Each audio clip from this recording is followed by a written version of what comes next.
data is the core of everything we do. We are very lucky to have an arm within Compass Group that focuses on data analytics. The other piece that I think is something that's just phenomenal about the organization is that Compass Group is about sectorization. So we do have an organization with our company, Chartwell's Higher Ed. So as our clients, or let's say guests, have changed in demographic, we're dealing with more millennials than ever before. So understanding the data that we get from that school division provides us that insight that really sets us apart. So it was really nice going into client presentations. We're doing them obviously virtually and really talking about not only their consumers of today, but consumers of tomorrow, looking at what their needs are right now to get them back into the office.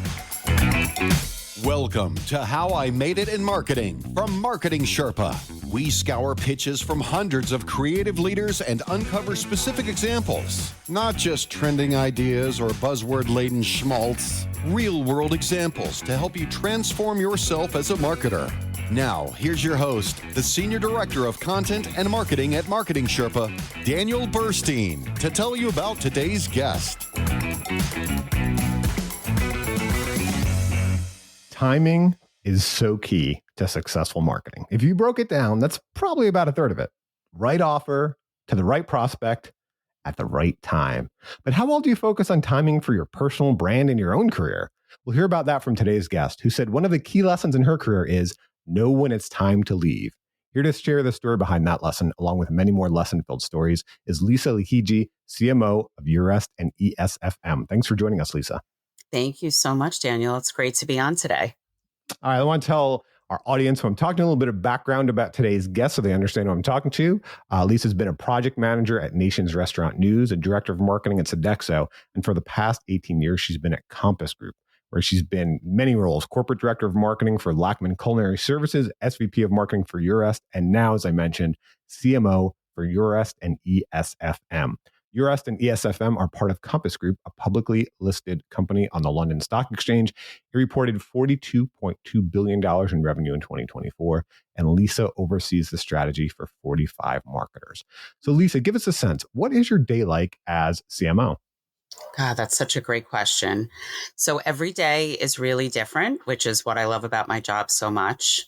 I manage not only our B2C, but also our B2B strategy for the organization. So one day can be about sales, retention. It could focus on, really just dealing with the day-to-day operational challenges that we have. And then it could also be about marketing campaigns and strategies to drive sales or even individual client projects. We have over 2,000 clients across the US. So on any given day, which again is back to why I love my job so much and being a CMO, is really being able to be challenged and to look at every day as something new. So when I wake up in the morning, I do not know what the day is going to bring, but I know it's going to be fulfilling because it's going to be very different than the day before. That's great. Well, let's look at some of the challenges from throughout your career, how you overcame them, how you handled them, what you learned. I like to say in marketing, like I've never been in any other industry. I've never been a podiatrist or an actuary or anything like that, but I feel like we make things, right? That's one thing we get to do as marketers, and that's a fun thing to do. So let's see some lessons from what you made in your career. The first thing you mentioned is, as I mentioned at the top, know when it's time to leave. So how did you learn this lesson? Yeah, when I worked for Nation's Restaurant News, I was really fortunate to be a project manager. And the company who owned Nation's Restaurant News was Labar Friedman Publishing. So I was part of a creative services group and then asked to go into managing projects for Nation's Restaurant News, which is kind of how I always say I fell into food service in some way because they put me on this amazing magazine and I got to work with phenomenal companies and work on their creative ads for more B2B messaging. And, really loved what I did, but there wasn't much room for growth. I was kind of at my point of wanting to do more. I had been there a few years and there just was nowhere to go. And I had that moment of trying to figure out, do I stay? Do I just continue to ride it out and hope for the next opportunity? Or do I look to kind of take a leap and make that decision that there just isn't something for me right now? And I'm ready to take that leap of faith and go to the next opportunity that's out there. So I looked and I really challenged myself as I moved into another role with Sodexo as director of marketing. And that was definitely completely different of a role. It was a big leap, but it taught me that sometimes that fear of not knowing if you should make that change, but just knowing that it's time to leave in your heart, follow your heart and make that decision, because you never know what the future or what the next step could bring. And if you don't try, you never really know. So it worked out for me that it was the right decision, but it definitely taught me to really evaluate when I'm feeling stagnant in a job or where I'm at to make a change. So let's talk about that feeling stagnant, because you mentioned the growth, right? And that's a key element, Yeah. right? But what role does personal passion play in knowing when it's time to leave? So, for example, when I interviewed Dr. Mara Einstein, who's now professor of media studies at Queens College, one of her lessons was know when to quit. And she told a story of working at NBC, right? And everyone was excited to see if Jerry Seinfeld and the show Seinfeld, number one show in America, were they going to come back for another year? Everyone was excited to see. And she's like, I didn't care. And so she's like, that was the moment I realized that I should probably not be here anymore. I need to find something else. And she ended up going into academia. But, for you, Lisa, I know you definitely focused on career progression there, but something that's come up more and more, I think, especially with this newer generation, is that passion we have for our job. So what role do you think that personal passion plays in knowing when it's time to leave? I think it's actually everything. I think when you really love what you do, and kind of how I started off with that I love every day is something different. You could hear in my voice, it's the passion that I have for it. If it was something that I felt wasn't fulfilling or didn't make me happy, I wouldn't feel like I wanted to really go to work or, you know, be an exciting leader for people. So I think having the opportunity to really know what your passion is, know what your love for the job is, who you want to be as a person, who you want to be as a leader. I always say, like, looking ahead and knowing where you want to go or where you want to be in the next few years, even just understanding that about yourself is a true passion, and understanding, you know, what the next step is going to be for you and being in tune to that. And make the case for us, if you would, especially to our younger listeners, Yeah. for your passion for the food service industry. Because one thing's like when I speak at colleges and I talk to people in this industry, a lot of them, obviously, when you're a college student, you're looking at like Porsche ads or Harley ads or whatever that thing that you're super fashion, whatever it is. But one thing I always advise is like, look at kind of some of the B2B industries and think about breaking in there, because that could be a place to get your foot in the door. And like, yes, maybe right now you don't know about it, but really, to me, at least in my career on the B2B side, understanding the how things work and stuff, it does get interesting, those kind of background logistics, and seeing that your role kind of powers the whole country and economy and all those things. So my background was more tech and these types of things. So I'd be curious though, anyone young listening, again, maybe they want to go work in fashion, Porsche, whatever. Yeah. What is the case for passion in food service? Because you've spent your career here. There must be something there for you. Well, it's become a passion. It wasn't an automatic passion. And what's Exactly. funny to say is I did work in fashion while I was in college. I was a manager of clothing stores. Like, if you told me, what is your future going to be? I'm not sure I would have said, oh, it's going to be in food service. It just happened to be that I fell in love with the food service business. So I think starting off, again, back to Nation's Restaurant News, how my career changed, and then also being able to look at things in a strategic way. So I think you could be someone who knows you're a great marketer, have a passion for marketing, have all of the things that make you creative as a person, but then finding that niche of the thing that's going to take you to that next level. So for me, with food service, understanding, there's a bunch of sides to the business. So it's understanding employees, right? Like, who the associates are, the team members that you want to show appreciation to, that you want to lead, that you want to teach, that growth opportunity, right? And then there's the sales side of it, where you get to speak to clients, understand their needs, partner with them, really tailor things, customize to them. And just the day to day, right? With your, how you inspire, how you influence purchases, how you even from a storytelling perspective, storytelling is so important when it comes to marketing. You could do the greatest program promotion. If you're not telling the story to the people in the audience, it kind of falls to deaf ear. It doesn't really matter that you're actually even working on the greatest program ever if you're not telling that story. So food service in general, I think, has been um, just something that I've learned to love so much because of how it's evolved. But it just definitely wasn't where I started out, or where, again, as a younger me, would have thought that I would have been. So I always say, you say yes to every opportunity. You really never know where you're going to go. No, I like that saying. Yes. So, I mean, anyone listening, if you're kind of starting your career out, again, there might be all these different B2B industries that you might fall into that you could find a passion for that you didn't realize right now. So let's talk about a next step in your career where you mentioned you learned that scaling up means letting go. How'd you learn this lesson? So my career, again, from Sodexo, I ended up moving to Lackman Culinary Services, which is a great opportunity. I ended up doing marketing for the college division, then ended up taking on the B&I side as well. So I ended up growing within Lackman Culinary Services.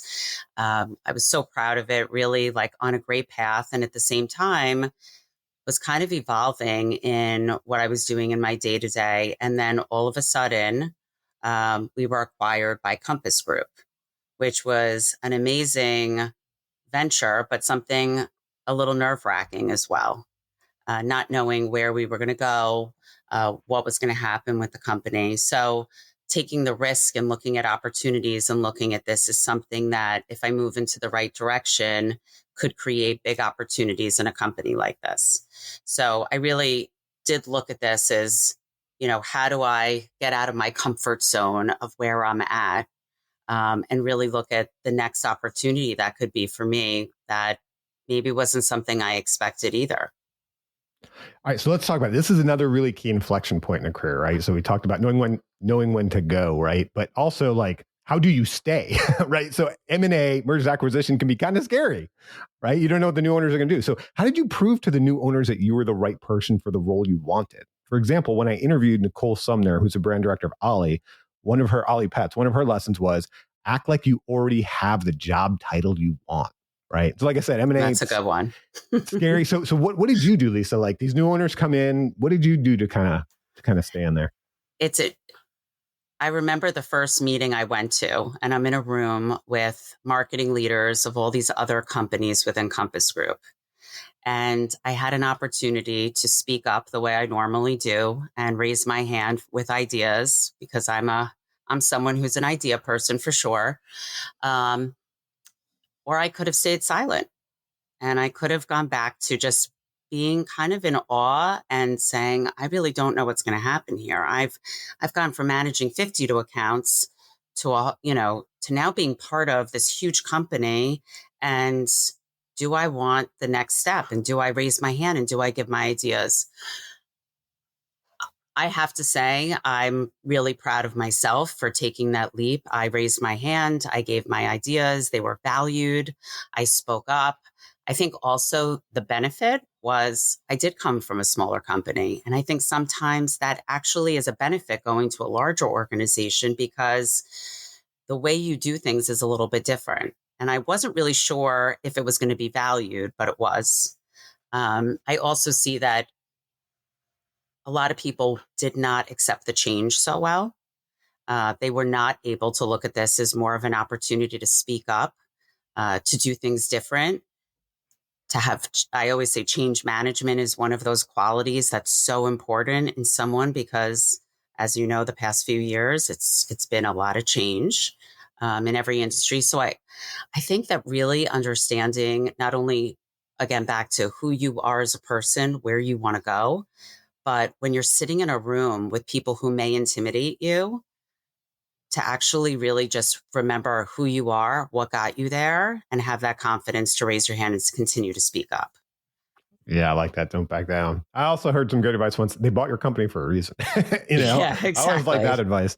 All right. So we talked about kind of smaller change. You mentioned change management. We talked about a micro change you personally in your career, a much bigger change, company acquisition. Now let's talk about the biggest change possible, what we'd call macroeconomics or whatever we want to call it. When the world changed, so did we, you said.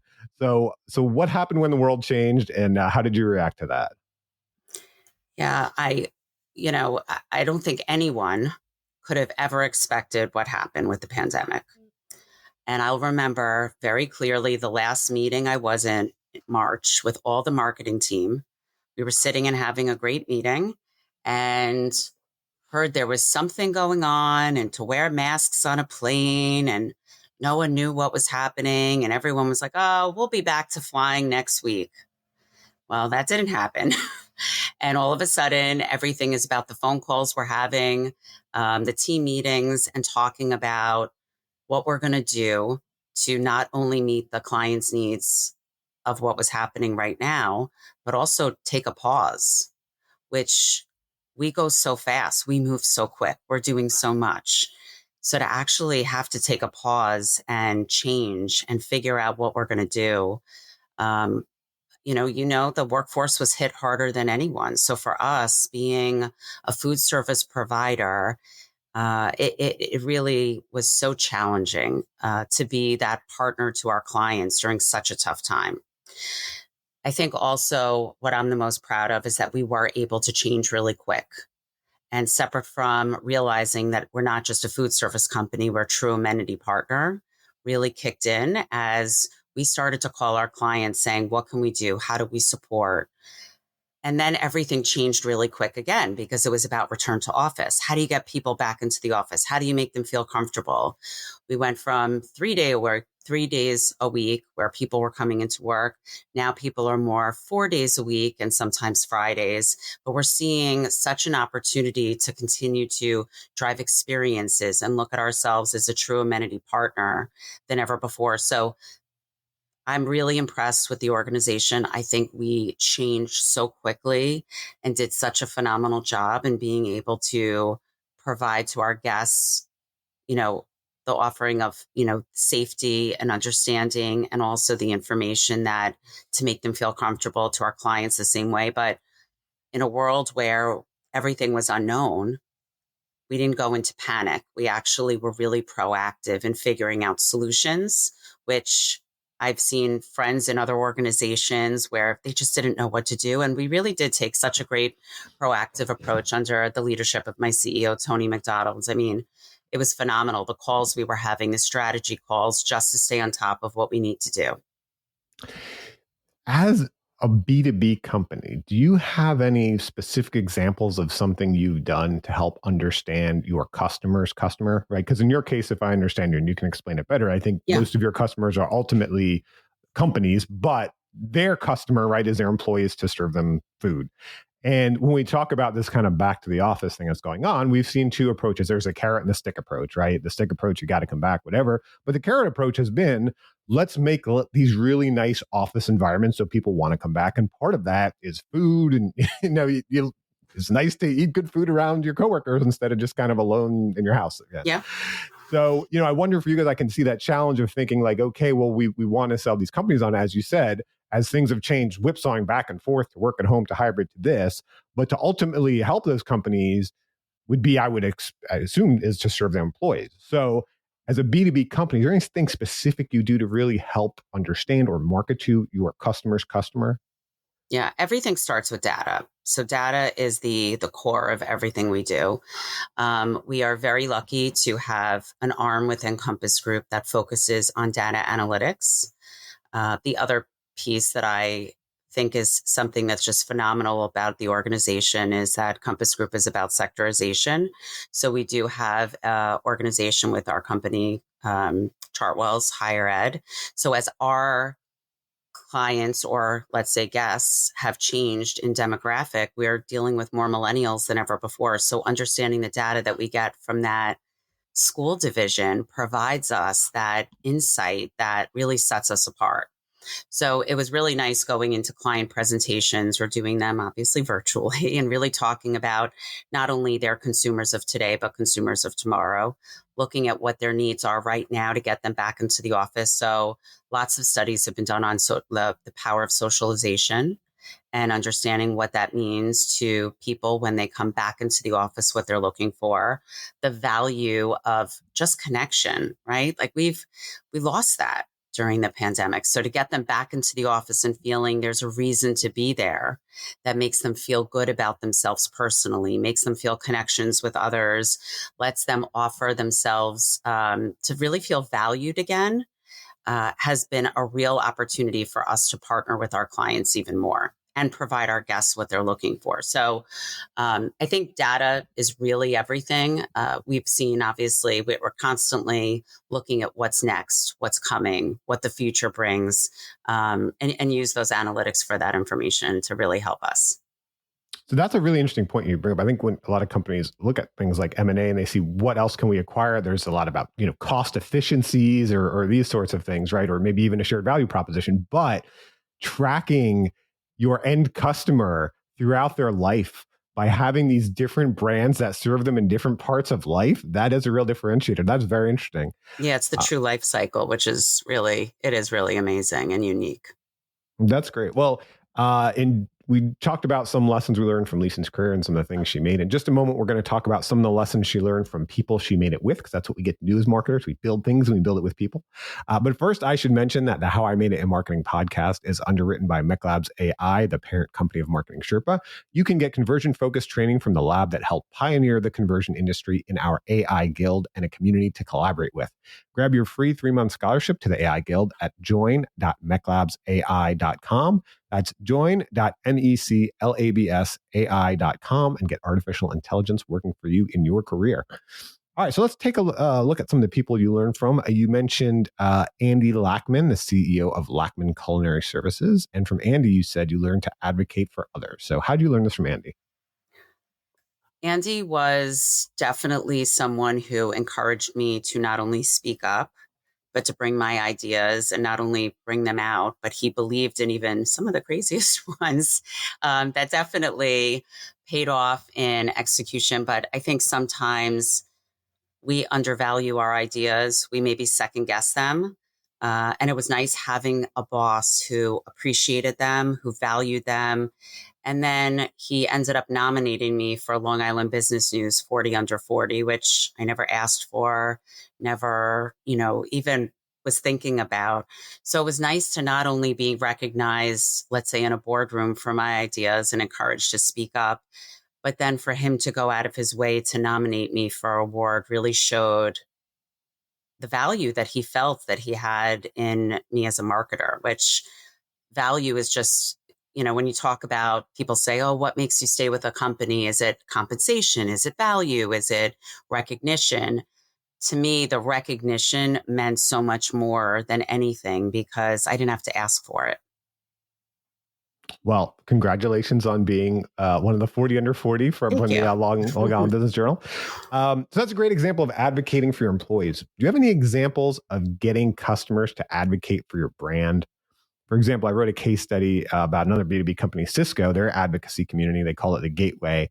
And they generated an ROI of over $3 million from setting up this advocacy community. Because, of course, who do we believe more than a brand or marketing or advertising? Our colleagues. And one thing I see in business and marketing in general is that humanization often gets overlooked. And I say that because that's a great story you have, right? But the coworkers, the employees we work with, they're naturally humanized to us because we're working with them. We see them every day, right? But our customers can be hidden behind these databases or spreadsheets or data, right? We talked about data is so helpful and effective, but it can kind of dehumanize them. And one way I've seen companies do this, especially B2B companies, is set up these communities or these advocacy organizations or whatever we want to call them of customers. So just wondered, do you have any examples from your career of how you've gotten customers to advocate for any of your brands or products or services?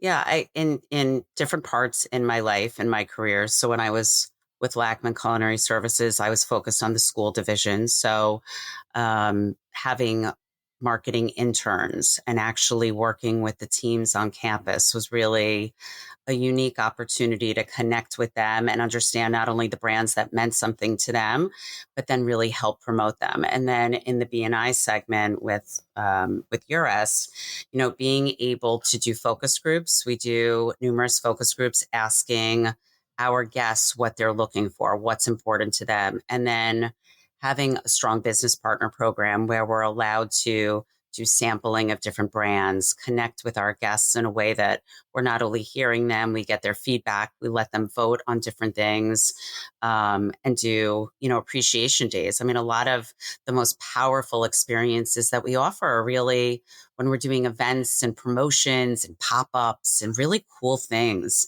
at our locations. Whether we have a small location, a large location, it's really about driving that experience that resonates with them. And even though brands play such an important role in certain categories like beverages or coffee, I know so many people are so loyal to a specific coffee brands.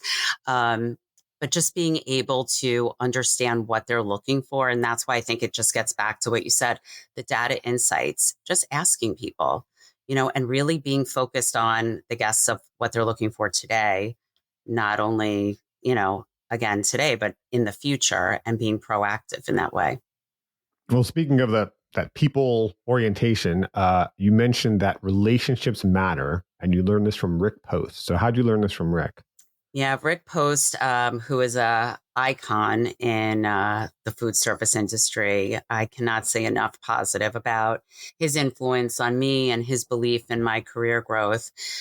He encouraged me to go for this position. And again, back to, if you understand really what Lackman was, it was New York and Florida based food service. And now all of a sudden I'm being asked, do you want a position that covers the whole United States? On top of that, I just found out I was pregnant with my third child. So that was definitely something that I kind of said to myself, can I do this? But Rick believed in me. He encouraged me to go for it. He is someone who focused always on people. And it's encouraged me to focus on my people and be a different leader than I think I would have been if it wasn't for his influence. I spend a lot of time when I'm talking, and it doesn't take an annual review or a review 6 months in with someone on my team to say, kind of do that pulse check. Is there anything that I can do for you? How do you feel it's going? Do you feel good about your job?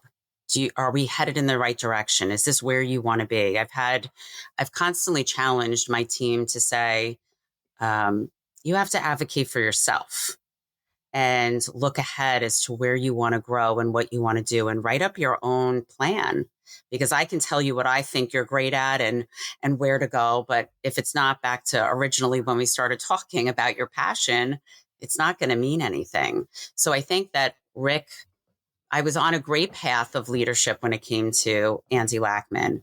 Rick Post teaching me the importance of people, leadership, and how to believe in not only yourself, but how to be someone who helps others grow is something that really helped define who I am and want to be as a continuous leader.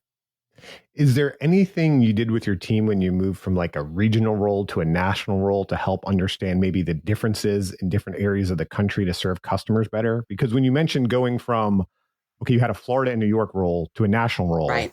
I was born in New York. I live in Florida. Yes, they're different states, but I mean, they're not as different. They're not as different as like Oklahoma, I would think, you know? And one of the smartest things I saw, I was on a B2B team that had Americas as their geo. And I loved, we have these offsites, and I loved that the leader would always have offsites in different areas of the country, different, and whatever the hosting kind of team was there. Like she made it, and they make sure that like we did these local things so we understood what was going on, and not just the general, marketing and business meetings and all of that stuff and talking about Eloquent or whatever, right?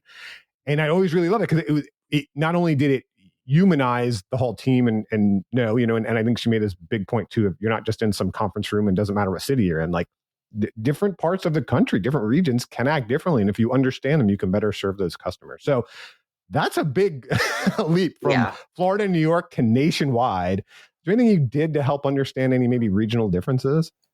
Yeah, I mean, the first thing was just getting on the road. So I started traveling around.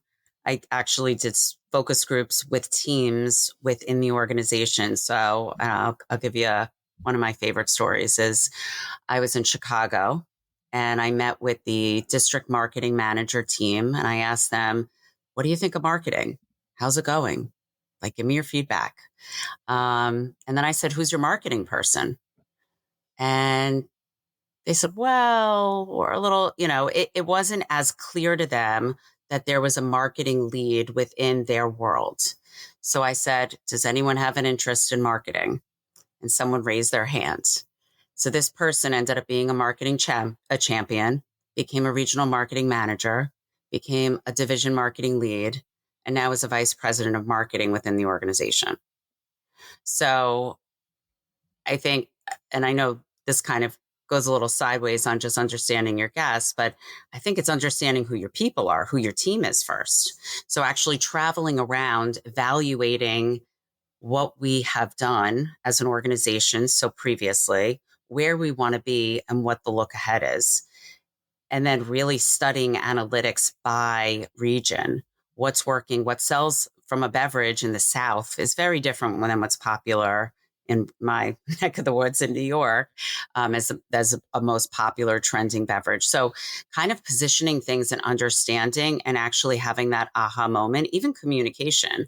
Being a New Yorker, I'm a straight shooter, say it how it is, right? That's what we're known for. That's right. That's not everyone's style. So really, I think understanding how to speak to people, how to understand also empathy. I think being empathetic that you go through so many things within your day and your day is not like my day. So if I'm really going to take the time to understand not only a day in the life of you, I need to know the day in the life of your guest and what they're looking for to be able to market better. Well, I love that story about going to Chicago and someone raised their hand, because your final lesson is raise your hand. And you said you learned this from CEO Tony McDonald. So how did you learn this from Tony? Yeah, I had a huge opportunity. Obviously, I was chief marketing officer for Eurest, before that SVP of marketing. And I am the type of person who's always looking to be challenged continuously and grow my career. It's something I would say that is probably my biggest passion. I just love to be challenged and take on new things. I went to Tony and said, I would love to be able to take on the additional responsibilities for ESFM and lead their marketing as well, which is obviously in our organization. And his response was so positive, so supportive. He really believed not only, again, that I could do it, but it just really taught me that there is a value not only to speak up, to raise your hand, to look for the next opportunity, to offer to take on more. I do speak to my team about that the same way. I'm always saying to them, if there's something that you see is something you want to get involved in, let me know. Speak up. No wrong idea. There's no wrong idea. There's no wrong, I want to take on something or be part of something. The value of collaboration, the value of looking at really what could be next, instead of being in that box of your structure. Eurest is a phenomenal company that's growing and changing every day, but I wanted to do more, and he was very supportive of it. Yeah, speaking of raising your hand, do you have any examples or ideas or advice on how to navigate a larger international company like yours? Right, because that is a great example. What you talked about saying Eurest and ESFM together, But as we mentioned, Compass Group, I think $42.2 billion in revenue. One of the things I know when I've worked with larger companies, part of the hard thing is just navigation. There's all of this navigation we have to do outside of a company, figuring out what channels we want and all this stuff. But there's all these opportunities within a company that we don't always even necessarily know about, and having to try to navigate that with sales, with marketing, with different brands, with different countries. Like the people that I have seen that have done well in the large companies are the people that have been really good at that. So Yeah. I wondered if you've learned anything about, you had this great example earlier. Chartwells can help feed into what you're doing because they're dealing with younger customers. That's a great example of how you can use a bigger company. Have you figured anything out about how to navigate a company, $42 billion international company? Yeah, I think it's part of the power of networking, I would say, is key. So the opportunity to build real relationships with people. We have opportunities all the time and someone can say no, not attend. There's industry events. There's so many things that you can do. I think there's levels of networking. There's the networking to say, I have an idea and I want to share it over with the UK, or, there's something going on and, locally that I can meet other people within other companies within our larger organization, or just industry events. So I think networking is key. I think building relationships, I think knowing who to go to for what, meaning when it comes to the ideas that you have, actually who the right people are to speak to about those ideas. So I've always looked at, and I know it was a challenge again for some people moving from Lackman to Compass Group to kind of navigate that and to understand that. But I think that was definitely something I recognized early on, and I took advantage of every networking opportunity I could, whether it was a local organization or a local sponsorship or something, a community event that we were doing, to really look at all the opportunities continue to grow within. We've talked about all these different stories and lessons from throughout your career, Lisa. If you had to break it down, what are the key qualities of an effective marketer? Number one, you have to be the best communicator. It's a non-negotiable. You have to be someone who communicates, who leads with confidence, but also empathy. There are a lot of challenges and things that come up. I've learned that change management is probably one of the most important qualities, without even knowing that was something that was going to be important due to the past few years. I think that being someone who works well with others, but that also realizes that what your goals may be a little different than the larger organization that you work for, and understanding that there's a balance between the two, and really just speaking up, but speaking up in a smart way. It can't just be, not thought out or not strategic. It has to be a real strategic plan when coming to the table with your ideas that may not be comfortable for others. So really being an effective leader is someone who can really encompass all of those areas. Well, thank you for sharing all the stories and the effective leadership throughout your career, Lisa. It was very interesting. Thank you so much. This has been great. Thanks to everyone for listening. Thank you for joining us for How I Made It in Marketing with Daniel Burstein. Now that you've gotten inspiration for transforming yourself as a marketer, get some ideas for your next marketing campaign from Marketing Sherpa's extensive library of free case studies at marketingsherpa.com. That's marketingsherpa.com.